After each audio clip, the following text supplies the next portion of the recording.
Hello friends, welcome to my YouTube channel. ನೀವಿನ್ನೂ ಈ ಚಾನಲ್ನ ಸಬ್ಸ್ಕ್ರೈಬ್ ಮಾಡದೆ ನೋಡ್ತಾ ಇದ್ದೀರಾ ಅಂದರೆ ದಯವಿಟ್ಟು ಸಬ್ಸ್ಕ್ರೈಬ್ ಮಾಡಿ. ನೀವು ಸಬ್ಸ್ಕ್ರೈಬ್ ಮಾಡೋದ್ರಿಂದ ನಾನು ಹಾಕೋ ಪ್ರತಿಯೊಂದು ಎಪಿಸೋಡ್ ಕೂಡ ನಿಮಗೆ ಮೊದಲು ಬರುತ್ತೆ, ನೀವೇ ಫಸ್ಟ್ ನೋಡ್ಬೋದು. ಓಕೆ, ತಡ ಮಾಡಿದ್ರೆ ಮುದ್ದು ಸೊಸೆ ಬುಧವಾರದ ಸಂಚಿಕೆ ಏನಾಗ್ತಾ ಇದೆ ಅಂತ ನೋಡ್ಕೊಂಬರೋಣ. ಇಲ್ಲಿ ವಿದ್ಯಾ ಫುಲ್ ಅವ್ರ ಅಪ್ಪಂಗೆ ಕ್ಲಾಸ್ ತೊಗೊಂಡ್ಬಿಟ್ಟಿದ್ದಾಳೆ.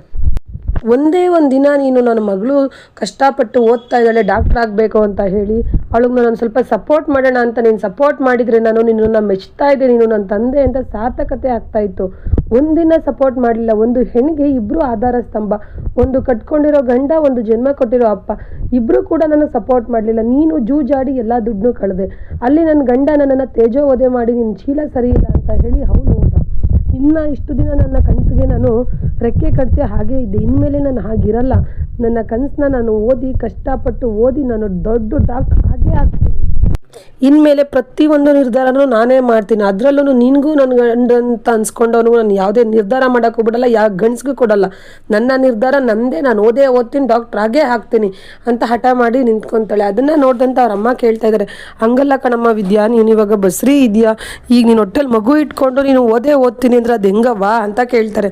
ಅದಕ್ಕೆ ವಿದ್ಯಾ ಹೇಳ್ತಿದ್ದಾಳೆ, ಯಾಕವ್ವ ಈ ಭೂಮಿ ಮೇಲೆ ಬಸ್ರಿಯಾಗಿ ಯಾರು ಕೆಲಸ ಮಾಡೇ ಇಲ್ವಾ, ಜೀವನ ನಡೆಸೇ ಇಲ್ವಾ, ಇಂಥ ಕುಡುಕ್ ಗಂಡ, ಇಂಥ ಜೂಜಾಡೋ ಗಂಡರನ್ನ ಕಟ್ಕೊಂಡು ಎಷ್ಟೋ ಜನ ಬದುಕಿ ತೋರಿಸಿಲ್ವಾ, ಅದೇ ಥರ ನಾನು ಅಷ್ಟೇ ಬದುಕಿ ತೋರಿಸ್ತೀನಿ. ನಾನು ಏನೇ ಬದುಕೋದಿದ್ರು ಅದು ನನ್ನ ಮಗನಿಗೋಸ್ಕರ.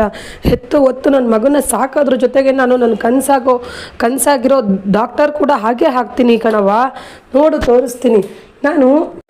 ಅವತ್ತೇ ನಾನು ನನ್ನ ಆಸೆಗೆ ನಾನು ಮಣ್ಣೆರ್ಚ್ಕೊಬಾರ್ದಾಗಿತ್ತು. ಏನಕ್ಕೆ ನಾನು ಎರ್ಚ್ಕೊಂಡೆ, ಈ ನಮ್ಮಪ್ಪ ಅದನ್ನು ಡ್ರಾಮಾ ಮಾಡಿದ್ದಕ್ಕೆ, ನಾನು ಸೀಮೆಣ್ಣೆ ಸುರ್ಕೊಂಡು ಸಾಯ್ತೀನಿ ಅಂತ ಹೇಳಿದ್ದಕ್ಕೆ ನಾನು ನನ್ನ ಕನಸನ್ನ ಬಿಟ್ಟು ಮದುವೆ ಆದೆ.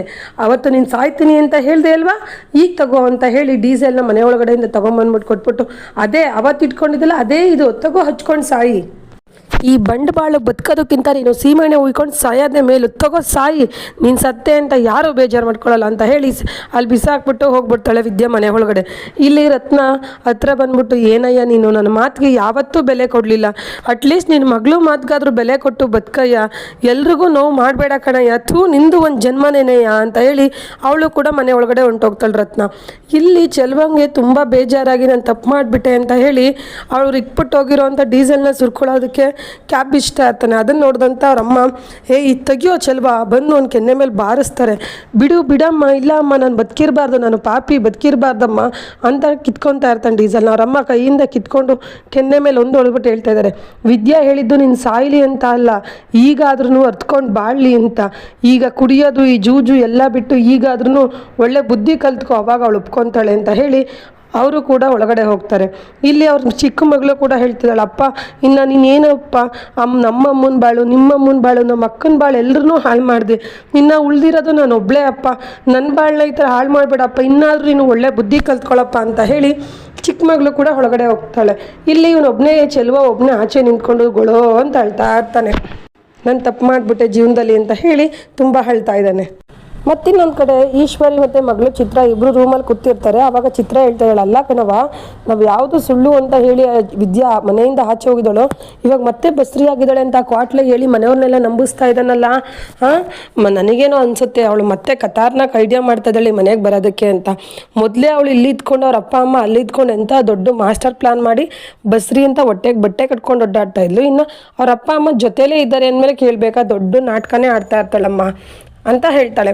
ಅದಕ್ಕೆ ಇವಳು ಹೇಳ್ತಾ ಇದ್ದಾಳೆ ಈಶ್ವರಿ, ಅಲ್ಲ ಅವಳು ಏನು ನಾಟಕನಾರ ಇರಲಿ, ಗಂಡ ಹೆಂಡ್ತಿನ ಮುಡ್ತೇನೆ ಮಗು ಆಗೋಕ್ಕೆ ಹೆಂಗೆ ಸಾಧ್ಯ ಅಂತ ಹೇಳ್ತಾಳೆ. ಅದಕ್ಕೆ ಇವಳು ಅಂತಾಳೆ ಚಿತ್ರ, ಹೂನವ್ವ, ನಾನು ಅರ್ಥನೇ ಮಾಡ್ಕೊಳ್ಳಿಲ್ಲ ಇದನ್ನು.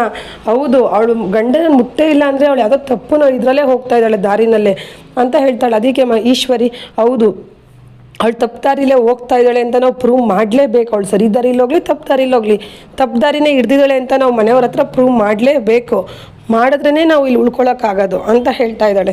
ಮತ್ತಿನ್ನೊಂದು ಕಡೆ ವಿದ್ಯಾ ಬಟ್ಟೆ ಎಲ್ಲ ಪ್ಯಾಕ್ ಮಾಡ್ತಾ ಇರ್ತಾಳೆ. ಅದನ್ನು ನೋಡಿರೋಂಥರ ಹತ್ರ, ಏನೇ ಮಾಡ್ತಾ ಇದ್ದೆ ವಿದ್ಯಾ, ನಿನ್ಗೇನು ಬುದ್ಧಿ ಇಲ್ವಾ, ಈಗ ಬಟ್ಟೆ ಪ್ಯಾಕ್ ಮಾಡ್ಕೊಂಡು ಎಲ್ಲೋಗ್ತೇ ನೀನು ಅಂತ ಕೇಳ್ತಾಳೆ. ಅದಕ್ಕೆ ನನ್ನನ್ನು ಬಿಟ್ಬಿಡಿಯವ್ವ, ನಾನು ಎಲ್ಲಾರ ಹೋಗಿ ಜೀವನ ಮಾಡ್ತೀನಿ, ನನಗಂತೂ ಈ ಮನೇಲಿ ಇರೋಕ್ಕೆ ಒಂದು ಕ್ಷಣನೂ ಇಷ್ಟ ಇಲ್ಲ, ನನ್ನನ್ನು ಮಾತ್ರ ನೀವು ತಡಿಬೇಡಿ ಅಂತ ಹೇಳಿ ಹೋಗ್ತಿರ್ತಾಳೆ. ಮತ್ತೆ ಅವ್ರ ಅಮ್ಮ ಕೈ ಹಿಡಿದ್ಬಿಟ್ಟು ಹೇಳ್ತಾ ಇದ್ದಾರೆ ರತ್ನವ್ರು, ಅಲ್ಲ ಕಣೆ, ನೀನು ಈ ಪರಿಸ್ಥಿತಿನಲ್ಲಿ ನೀನು ಹೊಟ್ಟೆ ಮಗು ಇಟ್ಕೊಂಡು ಎಲ್ಲೇ ಹೋಗಿ ಬದುಕ್ತೀಯ ನೀನು ಅಂತ ಹೇಳ್ತಾನೆ. ಅವಾಗೇನೋ ಗಂಡನ ಮನೆ ಬಿಟ್ಟು ಇಲ್ಲಿಗೆ ಬಂದೆ ಸರಿ, ನಾವು ನಾವು ನೋಡ್ಕೊತೀವಿ, ನೀನು ಈಗೆಲ್ಲ ಹೋಗ್ತೀಯಾ ಅಂತ ಕೇಳ್ತಾರೆ. ಅದಕ್ಕೆ ವಿದ್ಯೆ ಹೇಳ್ತಿದ್ದಾಳೆ, ನನಗೆ ಯಾಕೆ ಗಂಡನ ಸಹಾಯನೂ ಬೇಡ, ಅಪ್ಪನ ಸಹಾಯನೂ ಬೇಡ, ಈ ಗಂಡ ಸಹಾಯನೇ ಬೇಡ, ನಾನು ಒಬ್ಬಳೇ ನಿಂತು ನಾನು ಬದುಕಿ ತೋರಿಸ್ತೀನಿ, ನನ್ನ ಮಗನ್ನ ಒಳ್ಳೆ ವಿದ್ಯೆ ಕೊಟ್ಟು ಅವನನ್ನು ಬದುಕು ಚೆನ್ನಾಗಿ ಸಾಕಿ ತೋರಿಸ್ತೀನಿ, ನಾನು ನನ್ನ ಕನಸನ್ನ ನನಸು ಮಾಡ್ಕೊತೀನಿ, ನನಗೆ ನಿನ್ನ ಗಂಡ ಇರೋ ಕಡೆ ನನಗೆ ಇರೋಕ್ಕೆ ಇಷ್ಟ ಇಲ್ಲ ಕಣವ, ನಿನ್ನ ಗಂಡನ ಮುಖ ನೋಡೋಕ್ಕೆ ನನಗೆ ಇಷ್ಟನೇ ಇಲ್ಲ, ನನ್ನನ್ನು ಮಾತ್ರ ತಡಿಬೇಡಿ, ನಾನು ಹೋಗ್ತೀನಿ ಅಂತ ಹೇಳಿ ಹೋಗ್ತಿರ್ತಾಳೆ. ಮತ್ತೆ ಅವ್ರ ಅಜ್ಜಮ್ಮ ಹಿಡ್ಕೊತಾಳೆ, ವಿದ್ಯಾ ಎಲ್ಲೋಗ್ತಾ ಇದೆಯಾ, ಇದು ನಿಮ್ಮಪ್ಪ ಕಟ್ಟಿರೋ ಮನೆ ಅಲ್ಲ, ನನ್ನ ಗಂಡ ರಕ್ತ ಬಸ್ತು ಕಟ್ಟಿರೋ ಮನೆ, ನಿಮ್ಮಪ್ಪನಿಗಿಂತ ನಿನಗೆ ಅಧಿಕಾರ ಇಲ್ಲಿ ಜಾಸ್ತಿ ಇರೋದು, ನೀನೆಲ್ಲೂ ಹೋಗ್ಬೇಡ, ಇಲ್ಲೇ ಇರು, ನಿಮ್ಮಪ್ಪನ ಮನೆಯಿಂದ ಆಚೆ ಕಳಿಸೋ ಜವಾಬ್ದಾರಿ ನಂದು, ನಿಮ್ಮಪ್ಪ ಮನೆಯಿಂದ ಆಚೆ ಹೋಗಲಿ, ನೀನೆಲ್ಲೂ ಹೋಗ್ಬೇಡ, ಇಲ್ಲೇ ಇದ್ದು ನಿನ್ನ ಕನಸನ್ನ ನನಸು ಮಾಡ್ಕೊ ಅಂತ ಅಜ್ಜಿ ಹೇಳ್ತಾ ಇದ್ದಾರೆ. ಅದನ್ನು ಕೇಳಿದಂಥ ರತ್ನ ಅವರು, ಹೌದು ವಿದ್ಯಾ, ದೊಡ್ಡವ್ರ ಮಾತಿಗೆ ಬೆಲೆ ಕೊಡು, ಹೆಣ್ಮಕ್ಳಿಗೆ ಹಠ ಒಳ್ಳೇದಲ್ಲ, ಈಗ ನಿಮ್ಮಪ್ಪ ಇರೋ ಜಾಗದಲ್ಲಿ ನಿನ್ಗೆ ಇಷ್ಟ ಇಲ್ಲ ಅಂತಂದರೆ ಅವರು ಆಚೆ ಹೋಗ್ತಾರೆ, ನೀನು ಇಲ್ಲೇ ಇರು ಅಂತ ಹೇಳ್ತಾಳೆ. ಅದನ್ನೆಲ್ಲ ಚೆಲ್ವ ಆಚೆ ನಿಂತ್ಕೊಂಡು ಕೇಳಿಸ್ಕೊಂಡು ಗೊಳೋ ಅಂತ ಹೇಳ್ತಾ ಇರ್ತಾನೆ, ನಾನು ತಪ್ಪು ಮಾಡಿಬಿಟ್ಟೆ ಅಂತ ಹೇಳಿ. ಮತ್ತಿನ್ನೊಂದು ಕಡೆ ಭದ್ರ ವಿದ್ಯಾ ಬೈದೋಗಿರೋ ಅಂಥ ಮಾತನ್ನ ನೆನೆಸ್ಕೊಂಡು ಕೂತಿರ್ತಾನೆ. ನೀನು ಇನ್ಮೇಲಿಂದ ನೀನು ನನ್ನ ಗಂಡನೂ ಅಲ್ಲ, ನಾನು ನೀನು ಇದು ಅಲ್ಲ ಅಂತ ಹೇಳೋಗಿರೋ ಮಾತನ್ನ ನೆನೆಸ್ಕೊಂಡು ಕೂತಿರ್ತಾನೆ. ಅಲ್ಲಿಗೆ ಈಶ್ವರಿ ಮತ್ತು ಮಗಳು ಚಿತ್ರ ಇಬ್ಬರು ಬರ್ತಾರೆ. ಈಶ್ವರಿ ಹೇಳ್ದು, ಯಾಕೆ ಚಿಕ್ಕಮ್ಮ ಇಲ್ಲಿಗೆ ಬಂದ್ರಿ, ನಾನು ಮಾತಾಡಿ ತಪ್ಪು ಅಂತ ಹೇಳಕ್ಕೆ ಬಂದ್ರಾ ಅಂತ ಭದ್ರ ಕೇಳ್ತಾನೆ. ಅದಕ್ಕೆ ಈಶ್ವರಿ ಅವ್ರು ಹೇಳ್ತಾಯಿದ್ರೆ, ಇಲ್ಲಪ್ಪ ಭದ್ರ, ನೀನು ಮಾತಾಡಿ ತಪ್ಪು ಅಂತ ನಾನು ಹೇಳಲ್ಲ, ನೀನು ಮಾತಾಡಿದ್ರಲ್ಲಿ ಸರಿಯೇ ಇದೆ. ಅವಳು ವಿದ್ಯಾ ಏನು ಇಲ್ಲದೆ ಹೋಗಿರೋಳು ಅಂತ ಗೊತ್ತಿದ್ದು ಕೂಡ ಅವಳು ಆಸ್ತಿ ಅಂತಸ್ತು ನೀನು ಏನು ಯೋಚನೆ ಮಾಡಿದೆ, ಅವಳಿಗೆ ತುಂಬ ದೊಡ್ಡ ಪ್ರೀತಿನ ಕೊಟ್ಟೆ, ಆದರೆ ಅವಳು ಅದನ್ನು ಉಳಿಸ್ಕೊಳ್ಳಿಲ್ಲ. ಅದು ಅಲ್ಲದೆ ನೀನು ಅವಳು ದೂರ ಇರಬೇಕು ಅಂತ ಅಮ್ಮಮ್ಮ ಹೇಳಿದರು. ಅಮ್ಮಮ್ಮ ಹೇಳಿದಾಗ ನೀವಿಬ್ರು ದೂರ ಇದ್ರಿ, ಅದರಲ್ಲಿ ಈಗ ಅವಳು ನಾನು ಬಸ್ರಿ ಆಗಿದ್ದೀನಿ ಅಂದರೆ ಅದು ಹೆಂಗೆ ಅಣ್ಣಯ್ಯ ಅಂತ ಚಿತ್ರನೂ ಹೇಳ್ತಾ ಇದ್ದಾಳೆ. ಅದನ್ನೆಲ್ಲ ಕೇಳಿ ಅವನಿಗೆ ಕೋಪ ಬರ್ತಾ ಇದೆ ಭದ್ರಂಗೆ. ಇಲ್ಲಿ ಈಶ್ವರಿ ಮತ್ತೆ ಹೇಳ್ತಾ ಇದ್ದಾಳೆ, ಭದ್ರ ನಿಂಗೆ ಇನ್ನೊಂದು ಗೊತ್ತಾ, ನಮ್ಮ ಫ್ಯಾಮಿಲಿಲಿ ಒಬ್ಬರು ನಮ್ಮ ಚಿಕ್ಕಯ್ಯನ ಮಗ ಒಬ್ಬರು ಫಾರಿನಲ್ಲಿ ಇರ್ಬೇಕಾದ್ರೆ ಅವಳು ಹೆಂಡತಿ ಇಲ್ಲಿ ಇದ್ಲು. ಅವ್ರು 5 ವರ್ಷ ಬಿಟ್ಕೊಂಡು ಊರಿಗೆ ಬರ್ತೀನಿ ಅಂತ ಕಾಲ್ ಮಾಡಿದಾಗ, ಊರ್ರಿ ಬನ್ನಿರಿ, ನಾನು ಇಲ್ಲಿ ಬಸ್ರಿ ಆಗಿದ್ದೀನಿ, ನಿಮ್ಗೊಂದು ಗುಡ್ ನ್ಯೂಸ್ ಕೊಡ್ತೀನಿ ಅಂತ ಹೇಳಿದ್ಲು. ಅದು ಹೆಂಗೆ ಸಾಧ್ಯ, ಅವನು ಅಲ್ಲಿದ್ದು ಇವಳು ಇಲ್ಲಿದ್ದು. ನಾನು ಇಲ್ಲಿ ವಿದ್ಯುತ್ ಕೆಟ್ಟವಳು ಅಂತ ಹೇಳ್ತಾ ಇಲ್ಲ, ಆದ್ರೂ ನೀವು ಯಾರನ್ನು ನಂಬೇಡ, ಮತ್ತೆ ಮೋಸ ಹೋಗಬೇಡ ಅಂತ ನಿಮ್ಗೆ ಹೇಳ್ತಾ ಇದ್ದೀವಿ ಅಷ್ಟೇ. ಆಮೇಲೆ ಅದನ್ನೆಲ್ಲ ತಪ್ಪಾಗಿ ತಿಳ್ಕೊಬೇಡ ಕಣಪ್ಪ ಭದ್ರ ಅಂತ ಅವ್ನು ಮೈಂಡ್ ವಾಶ್ ಮಾಡಿ ಅಲ್ಲಿಂದ ಇಬ್ಬರು ಮೆಲ್ಲಗೆ ಹೊರಡ್ತಾರೆ. ಇಲ್ಲಿ ಮತ್ತಿನ್ನೊಂದು ಕಡೆ ಚೆಲ್ವ ತುಂಬ ಅಳ್ತಾ ಇದ್ದಾನೆ. ಅಲ್ಲಿಗೆ ಅವ್ರ ಅಮ್ಮ ಬಂದು, ನೋಡು ಚೆಲ್ವ, ನೀನು ಇನ್ಮೇಲೆ ಅಂತ ಹೇಳ್ತಾರೆ. ಅಷ್ಟರಲ್ಲಿ ಚೆಲ್ವ, ನೀನೇನು ಹೇಳ್ಬೇಡ ಕಣವ, ನನಗೆಲ್ಲ ಗೊತ್ತು, ನಾನು ಇನ್ಮೇಲೆ ಈ ಮನೆಯಲ್ಲಿ ಇರಲ್ಲ, ನನ್ನಿಂದ ನನ್ನ ಮಗಳು ವಿದ್ಯಾ ಮನೆ ಬಿಟ್ಟು ಹೋಗಿ ಅವಳ ಜೀವನ ಹಾಳು ಮಾಡ್ಕೊಡೋದು ಬೇಡ, ನಾನೆಲ್ಲೋ ಒಂದು ಕಡೆ ಹೋಗಿ ಹೆಂಗೋ ನಾನು ದೂರ ಹೋಗಿ ಬದುಕೋತೀನಿ, ನನ್ನ ಮಗ ಇಲ್ಲೇ ಇರಲಿ ಅಂತ ಹೇಳಿ ಚೆಲ್ವ ಅಲ್ಲಿಂದ ಹತ್ಕೊಂಡು ಹೊರಡ್ತಾನೆ. ಮತ್ತಿನ್ನೊಂದು ಕಡೆ ಇಲ್ಲಿ ಈಶ್ವರಿ ಮತ್ತು ಚಿತ್ರ ಇಬ್ಬರು ಕೂಡ ಯಾರೋ ಒಬ್ಬ ಅನ್ನೋನ್ ಪರ್ಸನ್ನ ಕರೆದ್ಬಿಟ್ಟು ಅವನಿಗೆ ಸುಪಾರಿ ಕೊಡ್ತಾ ಇದ್ದಾರೆ.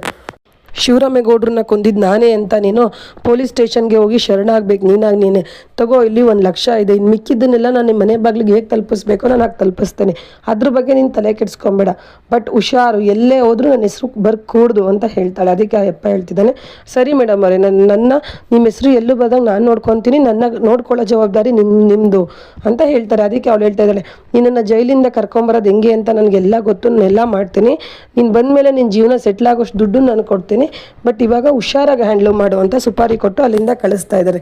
ಇದಿಷ್ಟು ಬಂದು ಗುರುವಾರ ಸಂಚಿಕೆಯ ಮುದ್ದು ಸೊಸೆ ಎಪಿಸೋಡು. ನೀವು ಗುರುವಾರ ಸಂಚಿಕೆ ಎಪಿಸೋಡ್ನ ನೋಡಬೇಕು ಅಂದರೆ ಈ ಚಾನಲ್ನ ಸಬ್ಸ್ಕ್ರೈಬ್ ಮಾಡೋದನ್ನು ಮರಿಬೇಡಿ friends. Thank you for watching.